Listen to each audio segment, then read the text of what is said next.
Uncertainty, I think, is the worst. I think you ask any parent, like, what are the top 3 things that you spend money on? And diapers is the first thing that they're gonna say. That's one of our biggest expenses with having the triplets and the toddler is diapers.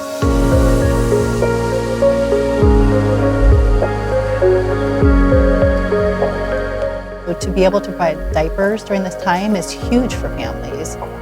They're there just to help you. It's that sense of relief of being home with my children and knowing that we have diapers, and that's, for me, that's almost more relieving than the financial aspect of it.